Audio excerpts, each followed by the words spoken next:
Hey, I'm Sly Grandpa. Let's start our story. I've lived in the same ranch-style house for 46 years. My wife and I raised our 3 kids here. I built the back porch with my own hands. The oak tree in the yard. I planted it the day our youngest was born. This place has more memories than a photo album ever could. So imagine my shock when my daughter, Julie, sat across from me at my own dinner table last fall and said, "Dad, we think it's time you moved into assisted living." We. That one word hit harder than any insult. She meant her and her 2 brothers, my sons. The 3 of them had apparently been discussing my future. Not with me, of course. God forbid they ask me how I felt about leaving behind the house where I buried my dog in the backyard and where my late wife's ashes still sit on the mantel. They framed it like concern. "You've lost weight, Dad. You've been forgetting things. What if you fall and there's no one around?" But I could see through the rehearsed sympathy. What they didn't know is I've been sharp as a tack, just slower on my feet. And yes, maybe I forgot my glasses at the grocery store once, but that doesn't mean I'm ready for a home. What stung more was the timing. A month earlier, I had received a property reassessment notice. This place was now worth nearly triple what I paid for it. I wasn't stupid. I saw where this was going. So I nodded slowly, gave a shaky sigh, and said, "Maybe you're right." But inside, something in me clicked, something cold, deliberate, calculating. If they thought I was just going to roll over and let them box me up and ship me off like an Amazon return, they had another thing coming. I was going to give them what they asked for, and then some. They just had no idea I was about to burn down the entire inheritance while smiling right at them. After that dinner, I started playing the role of the compliant old man. I faked confusion a little more often, like misplacing my keys or asking what day it was even when I already knew. I let them feel smart. Let them believe they were catching it early. You'd be surprised how quickly people stop seeing you as a threat when they think you're declining. Julie took the lead in finding me a wonderful facility. That's how she phrased it, like she was offering me a vacation, not locking me away. "It's in Vermont, Dad," she beamed. "Fresh air, nature trails, yoga classes. You'll love it." I played along. I even started giving away some of my stuff. "Would you like Mom's china?" I asked her sweetly. She nodded so fast it made her earrings shake. Meanwhile, I visited a lawyer friend of mine, Richard. He owed me a favor from back in the 80s when I helped him cover up a real estate blunder that could have ended his career. He's semi-retired now but still sharp as a scalpel. I told him everything. I didn't want revenge, I wanted strategy. Something that would make my kids think twice before trying to shove me out of my life. We spent 2 weeks drawing up new documents. Quietly, carefully. My will was redrafted. A living trust established. A clause added that would prevent any of them from touching a cent unless certain conditions were met. I also signed over temporary power of attorney, not to them, oh no, but to my old army buddy Clarence, who they didn't even know existed. Next, I visited the nursing home. I walked around smiling, chatting up the staff, acting impressed. It was pleasant enough, sure, if you're a plant. Everything smelled like lemon disinfectant and lost hope. But I kept nodding. "Yes, very nice," I'd murmur. Julie hugged me outside in the parking lot like she'd just won something. And maybe she thought she had. Little did she know, I had just made the first move in a game of chess. And I never start a game I don't intend to finish. Moving day came quicker than I expected, honestly. Julie was thrilled, practically humming as she directed the movers around my house. She'd even brought a memory box to help ease my transition, filled with photos, letters, and trinkets she thought I'd want in my new home. "Don't worry, Dad," she chirped. "We'll visit all the time. It's not like we're abandoning you or anything." Oh, honey, I thought. I've buried men twice your size with less of a smile on my face. I sat in my armchair like a good old man, clutching the box and nodding when spoken to. They thought I was tired. They thought I was sad. They thought I was letting go. They had no idea I was setting the trap. Earlier that week, I'd met with Clarence again. We went over every document. Every signature, every clause. He'd already activated the legal measures, quietly freezing certain assets, placing my home into an irrevocable trust, and sending the first certified letters to my kids' lawyers. No one had noticed yet. No one ever suspects the old man in the cardigan. At the last minute, I told Julie I wanted to say goodbye to the house alone. She hesitated, then agreed. Everyone filed out to the car. I walked slowly to the hallway closet, where I kept an old shoebox of letters from my wife. I didn't need them, but I wanted the gesture. The house still held her warmth. I whispered to the walls, time to let them learn what it feels like to be dismissed. And then I locked the front door. From the inside. I watched from the window as Julie tried the handle and realized it wouldn't open. She banged, shouting, "Dad! What are you doing?" I smiled and mouthed, "Wait for the mail." Then I shuffled off to my den, poured myself a whiskey, and waited for the fallout. It took 2 days. 2 full, glorious days before the phone started ringing off the hook. I didn't answer. Let them stew. Let them worry. The first calls were polite, voicemail messages from Julie, Mark, even my grandson Lucas. "Dad, we're just a bit confused. Did something happen? Are you okay?" Oh, I was more than okay. By the 3rd day, they'd each received a certified envelope. Inside, a copy of the new will. The trust. The power of attorney. The clause that outlined, in clear legal language, that any attempt to remove me from my home without my explicit consent would result in permanent disinheritance. Julie called me 5 times in 1 hour. Then she showed up in person, hammering at the front door like a process server on meth. "Dad! You can't do this. You don't know what you're doing." I turned on the intercom. "You thought I didn't know what you were doing, sweetheart. How's Vermont?" Her face was priceless, half rage, half horror. "You tricked me." "No," I said calmly. "You tried to write me off."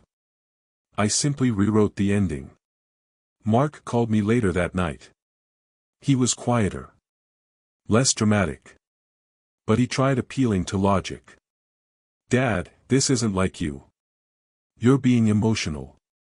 "Son," I said, "you took out a long-term care insurance policy in my name last year. You think I didn't notice?" He went silent. "I may be old," I told him, "but I'm not obsolete." The best part. The trust included a clause that gave full inheritance to my grandchildren, but only if they spent 1 full weekend a month with me at the house. In person. No phones. No exceptions. I called it the Grandpa Clause. Suddenly, Lucas wanted to learn how to fish again. And little Ellie sent me a handwritten card that made me tear up. Julie, on the other hand, sent me a lawyer's letter. Poor choice. I was sipping coffee on my porch when the courier showed up. Dressed sharp, briefcase in hand, the kind of guy who looked like he charged $400 just to think about returning your call. He handed me an envelope with that smug, "This will put you in your place" look. I opened it slowly, like I wasn't in a rush to be insulted. Inside was a letter from Julie's attorney, a Mr. Douglas H. Friedman. Fancy stationery, embossed header, a list of accusations longer than my CVS receipt. Words like mental decline, influence of an external party, and my personal favorite, potential elder fraud. I laughed so hard I nearly spilled my coffee. The poor man actually suggested that my longtime friend and attorney Clarence had manipulated me into changing my estate plan. That Clarence, who used to bail me out of parking tickets back in '78 and once helped me repaint my porch for free, had masterminded a legal coup. I guess they forgot that Clarence was not only a brilliant lawyer, but also retired, rich, and bored. His only hobby these days was helping me play chess with the universe. So, I did what any old man with a typewriter and too much time would do, I drafted a response.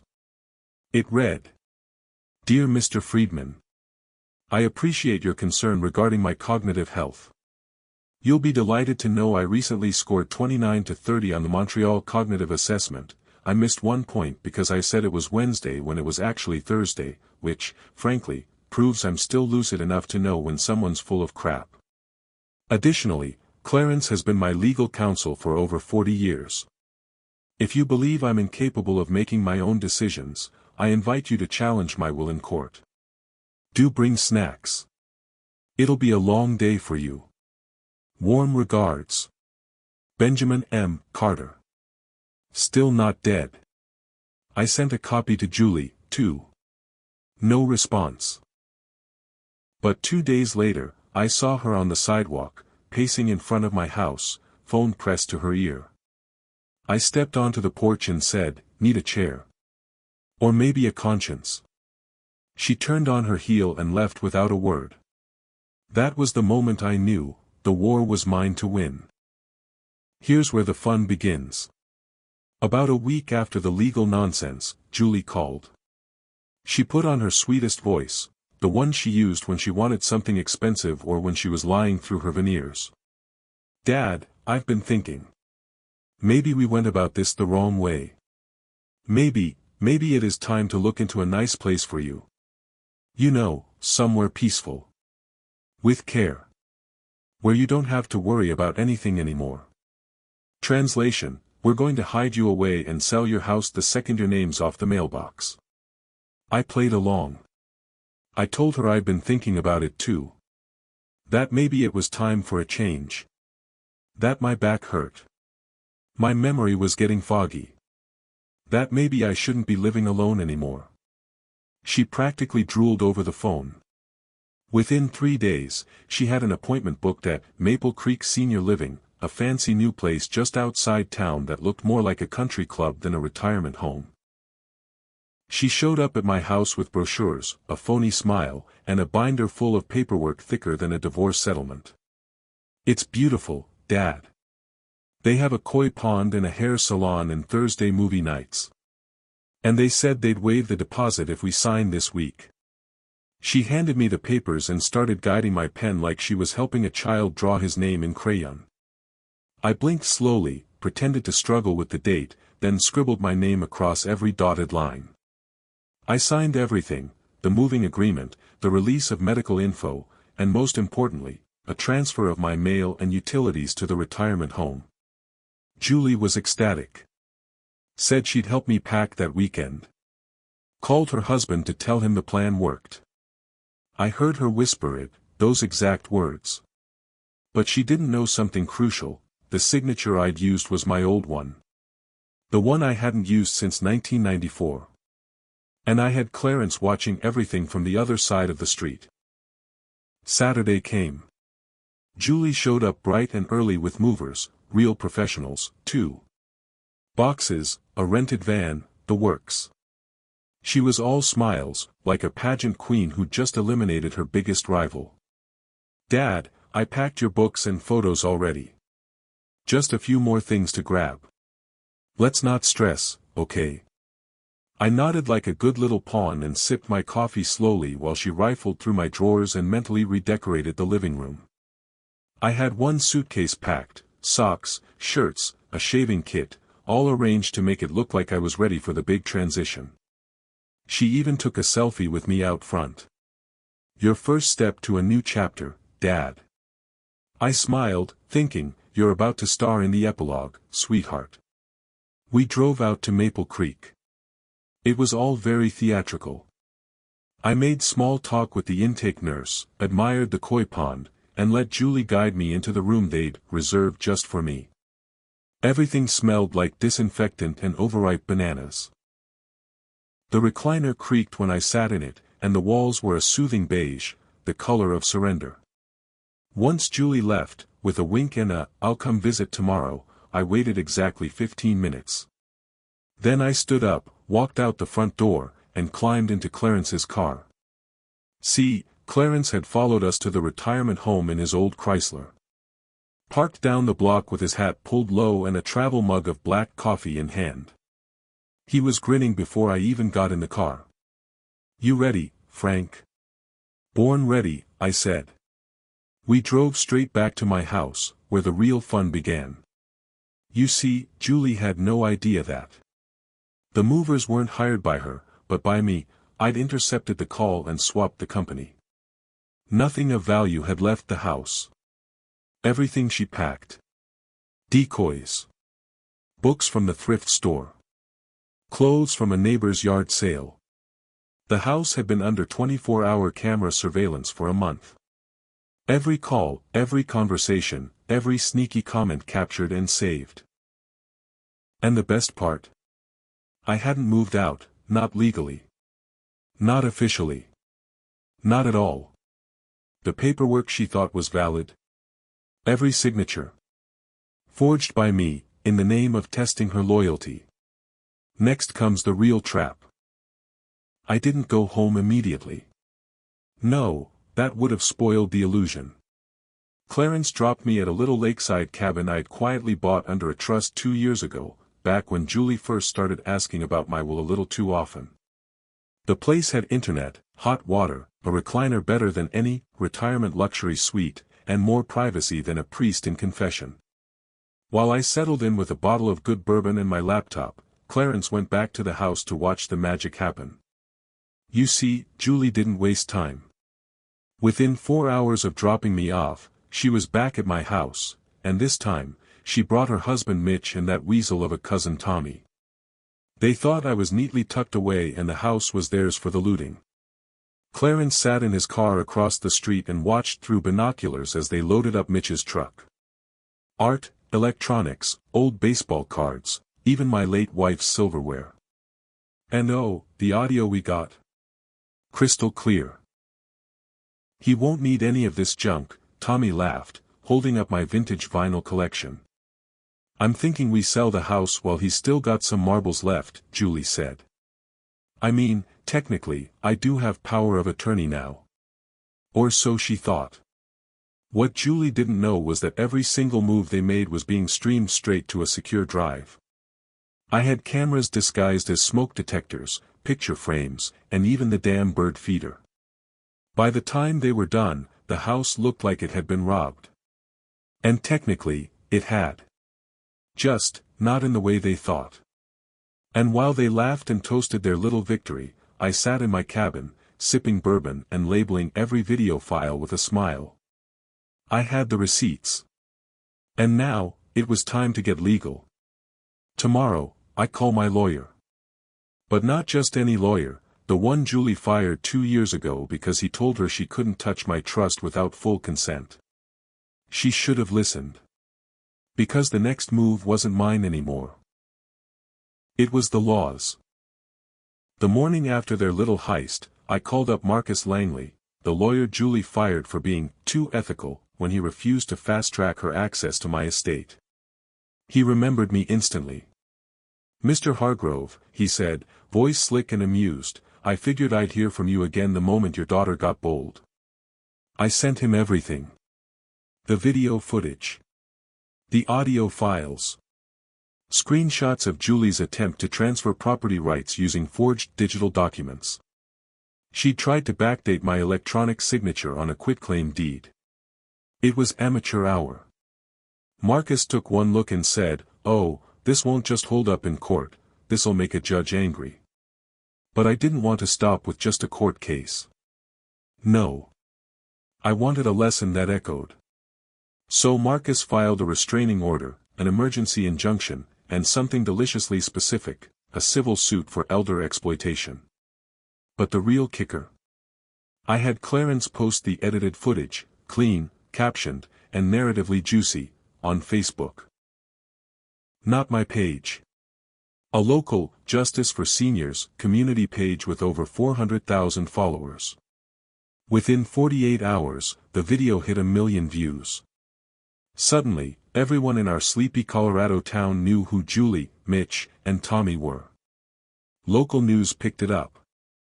A lot of people had stories about them, real estate scams, pressure tactics with other aging relatives. Turns out I wasn't the first, just the first who fought back.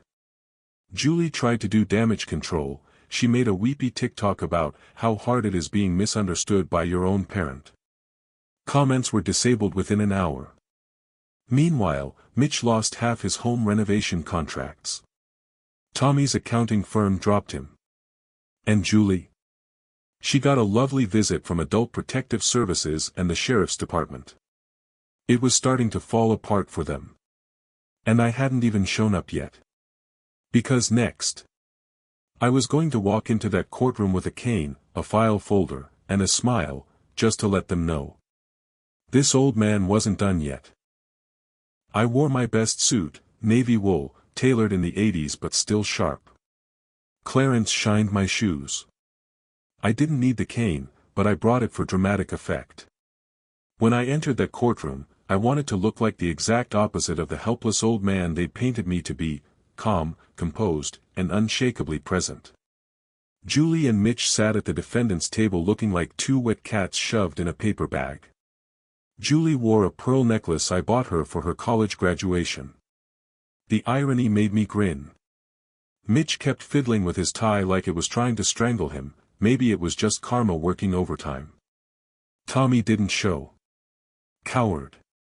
The judge, an older woman with steel gray hair and no patience for nonsense, gave me a nod as I sat down. She'd clearly read the file. The footage, the signatures, the notarized statements. Marcus Langley stood beside me like a bulldog in a three-piece suit, radiating the confidence of a man who knew he was holding the winning hand. Julie's lawyer tried the usual sob story. This was all a misunderstanding, he claimed. My client only sought to ensure her father's comfort in his advanced age. He even used the word senility, which I'm sure Julie told him would play well. So I stood. I walked slowly but deliberately to the center of the room. I looked the judge dead in the eye and said, "Your Honor, I may be old, but I'm not confused. I raised a daughter who believes comfort is something you steal with a smile. She wanted me out of the way, out of my house, out of her future, and out of her inheritance. She thought I wouldn't notice. She thought I wouldn't fight." Then I handed the judge a printed transcript of a conversation Julie had in my kitchen, the one where she said, "He'll be dead in a year, 2 tops. Might as well enjoy the house before he rots." Silence. Deafening. Even the bailiff looked like he wanted to slap her. The judge didn't need to hear another word. She scheduled a full trial date and granted my emergency requests on the spot. Julie's access to my accounts. Frozen. My estate. Locked down. And most importantly, they were legally barred from stepping foot on my property again. As we left the courtroom, Julie tried to come toward me, maybe to apologize, maybe to scream. I don't know. Clarence stepped between us like a brick wall. "Back up," he said, "or I call the sheriff." It was the first time I ever saw fear in her eyes. Not sadness. Not guilt. Just pure, icy fear. And I wasn't done yet. After the courtroom victory, I knew this battle wasn't over, it was just the opening salvo. Julie and Mitch had played dirty, but I wasn't about to let them win. I had one advantage, time. And a lot of it. I hired a private investigator, not some cheap gumshoe, but a guy with decades of experience tracking people who thought they could slip through the cracks. Clarence called him, the Ghost. I liked that. While the legal wheels turned slowly, the Ghost uncovered some interesting things. Turns out Julie had been quietly siphoning money from my accounts long before I knew it. And Mitch? He wasn't the handyman he claimed to be, he had a shady past involving fraud and evictions. But the real kicker came when the investigator found out Julie had secretly listed the house for sale without my knowledge. She thought she could cash out and disappear. That's when I decided to turn the tables, not just with lawyers and courts, but with good old-fashioned patience and planning. I started by installing security cameras all around the property. Not just cameras, but smart ones. They alerted me on my phone every time someone stepped on my lawn. Every late-night visit by Julie's friends, every suspicious phone call, all documented. I even started recording my own video diaries, sharing my story online under a pseudonym. To my surprise, people started reaching out, other seniors, families fighting similar battles, folks who felt powerless. This wasn't just about me anymore. It was about sending a message: don't mess with the old guard. We still have fight left in us. And when the house's sale date came up, I was ready. Julie thought she was slick, but I had already lined up a buyer, someone who respected what the place meant to me. The sale was blocked, the listing vanished, and my name was the only one on the title. Mitch tried calling me once, begging for cash. I laughed. Clarence laughed harder. Because sometimes, the biggest weapon an old man has is simply not giving up. You know what surprised me most during all this? The community that formed around my story. When I started posting those video diaries, just me talking about what was happening, sharing the raw truth, I didn't expect much. Maybe a handful of likes or some pity comments. Instead, something incredible happened. Strangers from all over the country began reaching out. Some were seniors fighting similar battles with family members trying to edge them out. Others were younger people who had witnessed their grandparents suffer at the hands of greedy relatives. They shared advice, support, and even offered legal help and resources. One woman, Marcy from Idaho, emailed me every day. She was a retired lawyer who specialized in elder rights and offered to review my documents for free. Another guy, Mike, was a retired IT specialist who helped me set up better online security and showed me how to keep digital evidence safe. I wasn't just fighting alone anymore. I had a whole virtual army behind me, people who believed in justice for the elderly and the right to dignity. But there was a dark side to all this. Julie wasn't going down without a fight. She started spreading rumors online, trying to discredit me, calling me senile and paranoid. At first, I was angry. Then I realized, the more she attacked, the more people rallied behind me. And when one of her friends tried hacking into my accounts, Mike and the others were ready. They traced the attempt, documented everything, and I passed it on to the authorities. This battle wasn't just about a house anymore. It was about respect. About proving that even when life tries to push you aside, you can still stand tall. I learned that power isn't just in money or youth. Sometimes, it's in truth, community, and sheer stubbornness. Just when I thought I had this all figured out, the past decided to remind me it wasn't done yet. I received a letter from a law firm representing one of the last unknown relatives, an estranged cousin who had been quietly watching the drama unfold. Turns out, he'd been digging into the family history and found something unexpected, a clause buried deep in one of my grandfather's old wills. It basically nullified the current inheritance agreements if there was evidence of coercion or deceit in the signing process. That was my golden ticket. Armed with this new info and my mountain of proof, from recordings to digital evidence and witness testimonies, I pushed hard in court. Julie and her lawyer threw everything they had at me, trying to spin stories, challenge the evidence, even accuse me of manipulating family members. But the judge wasn't buying it. Weeks later, the ruling came down. The inheritance was declared invalid. The house, the assets, everything went back under a trust managed by a neutral party to protect my interests and prevent any future manipulation. Julie was furious but powerless. More importantly, she lost the respect of everyone who mattered. The victory wasn't just legal, it was personal. I had reclaimed my dignity, protected my legacy, and shown that age and wisdom still matter. Now, sitting in my living room, I look out at the garden my father planted years ago, and I know this fight wasn't just for me. It was for anyone who ever felt invisible or powerless because of their age. And to those who think they can push the elderly aside, remember, sometimes, the quietest battles make the loudest statements. I'm not one for dramatics, but this experience changed me.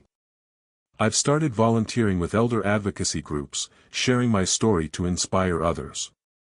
The community that rallied around me is still going strong, and we're pushing for better laws to protect seniors from exactly this kind of betrayal. My message to anyone reading this, whether you're young or old, is simple: never underestimate the power of standing up for yourself, asking for help, and believing in justice. Life is unpredictable, but integrity and resilience, those are forever. Thanks for reading my story. It's been a wild ride, but I hope it gives you hope, strength, and maybe even a little inspiration to fight your own battles, no matter your age.